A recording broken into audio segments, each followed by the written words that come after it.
Covid cases अधिक देश में कोविड केसेस के आंकड़ा रुकने का नाम नहीं ले रहा है।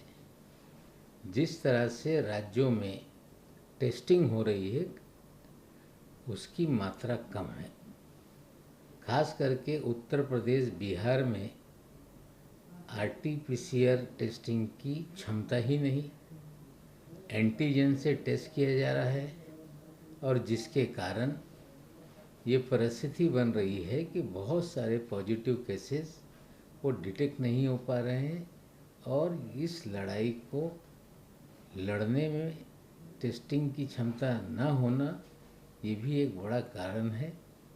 हमें लगता है कि सरकार केंद्र की राज्यों को आदेश दे कि आरटीपीसीआर की क्षमता बढ़ाएं ताकि पॉजिटिव केसेस डिटेक्ट हों और उन्हें आइसोलेट किया जा सके। ये देश के 12 राजनीतिक दलों ने सेंटर विस्टा प्रोजेक्ट को तत्काल रूप से रोकने के लिए कहा है। ऐसी परिस्थिति में जब देश जूझ रहा है पूरी तरह से कोविड को लेकर, 3.5 लाख 4 लाख लोग रोज बाधित हो रहे हैं, 4,200 से अधिक लोगों की मृत्यु हो रही है, देश में इलाज की सुविधा पूरी तरह से नहीं है और ऐसे समय में 20,000 करोड़ रुपए खर्च करना ये उचित नहीं है और केंद्र सरकार को चाहिए, मोदी जी को, कि तत्काल रूप से इस कार्यक्रम को स्थगित करें और वो पैसा जनहित के अंदर खर्च करने का काम करें। ये ऑक्सीजन और मेडिसिन की रिव्यू मीटिंग हुई। प्रधानमंत्री जी ने रिव्यू ली है ऑक्सीजन और रेमडेसिविर को लेकर। ये बात सच है कि रेमडेसिविर के प्रोडक्शन की बहुत सारी कंपनियां थी जो बेचने का जिन्हें अधिकार नहीं था, जो अन्य कंपनियों के लिए या विदेश भेजने के लिए उत्पादन करती थी। उनकी क्षमता बड़ी है, देश में ही बेचने के लिए अलग अलग तरीके से उन्हें परमिशन दी गई, जिसके कारण रेमडेसिविर जो थी लेकिन मिसमैनेजमेंट की वजह से जो शॉर्टेज क्रिएट हुई थी, हमें लगता है अब वो कम हो गई है। जहाँ तक ऑक्सीजन का सवाल है, ऑक्सीजन विदेशों से भी आ रहा है, कुछ हद तक राज्यों ने ऑक्सीजन कॉन्सेंट्रेटर लगाए हैं, फिर भी जितनी ज़रूरत ऑक्सीजन की है तुलना में उतनी नहीं मिल पा रही है। इस राज्य का घटाओ उस राज्य का बढ़ाओ, यही कसरत करके मैनेज किया जा रहा है, जिसके कारण कई राज्यों में खबरें आती हैं ऑक्सीजन ना मिलने से लोगों की मौत हो गई। हमें लगता है कि बड़े पैमाने पे केंद्र सरकार ऑक्सीजन बनाने के प्लांट लगाने के लिए सब्सिडी का ऐलान करे। राज्य सरकार ने हमने पॉलिसी बनाई है, केंद्र भी कोई सब्सिडी का ऐलान करे ताकि इस क्षेत्र में लोग आगे आएं। हर्षवर्धन जी ने महाराष्ट्र सरकार ने महाराष्ट्र में उत्पादन ऑक्सीजन का करने के लिए एक इंडस्ट्री डिपार्टमेंट ने नीति बनाई है, जिसके तहत जो मेडिकल ऑक्सीजन उत्पादन के लिए या ऑक्सीजन उत्पादन के लिए नए प्लांट महाराष्ट्र में लगाएगा, खास करके जहाँ पे प्लांट नहीं है, ऐसे प्लांट को फाइनेंशियल असिस्टेंस देने का निर्णय हमने लिया है और जितना वो खर्च करेंगे वो पूरी तरह से सब्सिडाइज होगा, जिससे 3,000 टन महाराष्ट्र में ऑक्सीजन निर्मित की क्षमता बढ़ेगी। कल कैबिनेट में निर्णय हुआ है, आने वाले दिनों में सारी पॉलिसी हम जाहिर करेंगे। वैक्सीनेशन को लेकर केंद्र की स्पष्ट कोई नीति नहीं है। 18 से 45 साल को लेके पूरी तरह से कन्फ्यूजन बना हुआ है। जो ऐलान किया गया था कि 45 साल से ऊपर के लोगों को केंद्र सरकार मुफ्त में टीका लगाएगी, टीके की सप्लाई हो नहीं पा रही है। लगभग 12 लाख लोग महाराष्ट्र में ऐसे हैं जिन्हें दूसरा डोज देना है और केंद्र की तरफ से आपूर्ति नहीं हो पा रही। केंद्र सरकार ने ऐलान किया कि 45 से 18 के बीच में जिन लोगों को टीका लगेगा वो राज्य सरकारें जिम्मेदारी लें। हमने जिम्मेदारी ली, लेकिन टीके की आपूर्ति नहीं हो रही है, ये सच्चाई है। इसमें कहीं ना कहीं जो निर्माता है इस टीके के, वो बड़े पैमाने पे कमाई करने का कार्यक्रम उन्होंने बनाया है।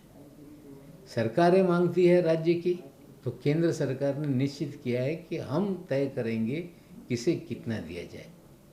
हमारी जानकारी है केंद्र की सरकार निजी अस्पतालों को 3 गुना ज़्यादा दर से इन कंपनियों को बेचने की परमिशन दे चुकी है। निजी अस्पताल जो इंजेक्शन 150 रुपये में सरकार को मिलता है, वे 600 रुपये में खरीद रहे हैं, 900 रुपये में लगा रहे हैं। हमें लगता है कि दवा बनाने वाली, जो वायल बनाने वाली कंपनी है टीके की, वो हजारों करोड़ का मुनाफा कमाने का जो कार्यक्रम था उसकी शुरुआत हो गई है। और केंद्र सरकार बिना बताए देश को ये सारा कार्यक्रम शुरू किए हुए हैं। और 2-3 दिन से निजी अस्पतालों में जो हम मुफ्त लगाना चाहते थे टीका, वो 900 रुपये और 1000 रुपये लेकर निजी अस्पताल लगा रहे हैं, जिसकी परमिशन केंद्र सरकार ने कंपनियों को बेचने की दी है और बड़े पैमाने पे वो कार्यक्रम शुरू हो गया। केंद्र की सरकार कहती है कि विदेश की एक ही टीका कंपनी को टीका बेचने का या भारत में टीका लगाने का अधिकार दिया गया है, वो रशिया की स्पुतनिक को। लेकिन हमें जानकारी है कि मॉडर्ना कंपनी का टीका भारत में आ रहा है, लोगों को लग रहा है। ये कैसे आ रहा है, कैसे लग रहा है, इसका जवाब केंद्र सरकार को देना पड़ेगा। जब राज्य सरकारें कहती हैं कि हमें विदेश से किन किन कंपनियों से टीका लेना है, उसकी मान्यता आप किसको दी है बताएं, तो कहा जाता है कि रशिया के स्पुतनिक को दिया गया है। मॉडर्ना को किसने परमिशन दिया? विदेशी दूतावास के लोग इन इंजेक्शनों को कैसे मंगा रहे हैं? विदेशी दूतावास के जरिए उनके नागरिक जो भारत में रहते हैं या वे जिनके साथ उनका कोई रिश्ता बना हुआ है, ऐसे लोगों को मॉडर्ना नाम का जो टीका है वो लगाया जा रहा है। केंद्र सरकार बताए, अगर मॉडर्ना को परमिशन दी गई या मॉडर्ना का टीका भारत में लग सकता है, तो फिर राज्यों को क्यों नहीं बताया जाता? उनसे खरीदने का क्यों कार्यक्रम नहीं हो रहा है? केंद्र की स्पष्ट नीति नहीं है। हमें लगता है कि केंद्र सरकार विशेष कंपनियों को पैसा कमाने का मौका देना चाहती है, जिसके कारण देश में टीका उपलब्ध नहीं हो पा रहा है और लोग परेशान हैं टीका लगाने के लिए। मुंबई महानगर पालिका ने लेटर ऑफ इंटेंट निकाला है 1 करोड़ डोज के लिए। कौन सी कंपनी, खास करके 2 जो भारत की कंपनी है, जो निर्धारित दर है क्या उससे ज़्यादा पैसा जाती है? ये जो LOI फ्लोट किया गया है उससे जानकारी मिलेगी। या स्पुतनिक या और कोई दुनिया की कंपनी देने के लिए सामने आएगी, तो निश्चित रूप से अगर हमें सप्लाई के लिए कोई तैयार होगा, जिन्हें परमिशन नहीं है, हम महानगर पालिका के जरिए केंद्र सरकार से परमिशन मांगेंगे कि भारत की कंपनियां टीका दे नहीं पाती, रशिया की कंपनी का कोई ठिकाना नहीं। अगर कोई और कंपनी देने के लिए तैयार है तो LOI के जरिए हमें जानकारी मिलेगी और केंद्र से हम परमिशन की कोशिश करेंगे।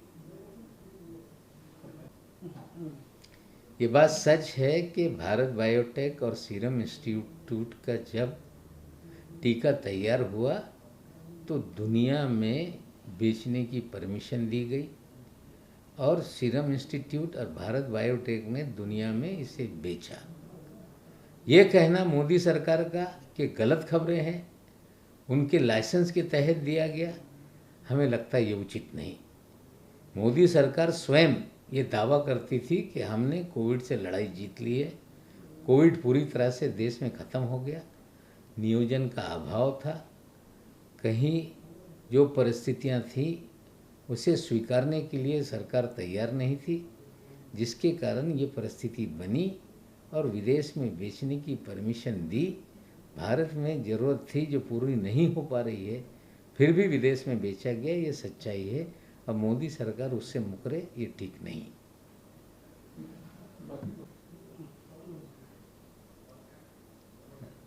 बंगाल के राज्यपाल महोदय जिस तरह से राजनीतिक अखाड़ा बना रहे हैं राजभवन को, ये ठीक नहीं।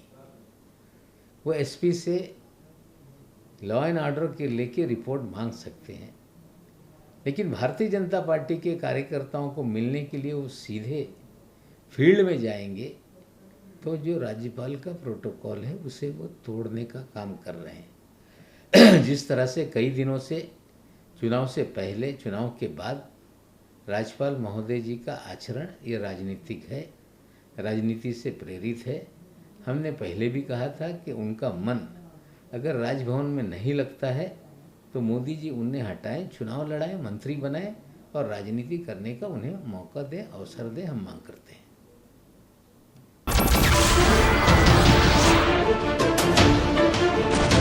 नमस्कार, मैं हूं मानक गुप्ता।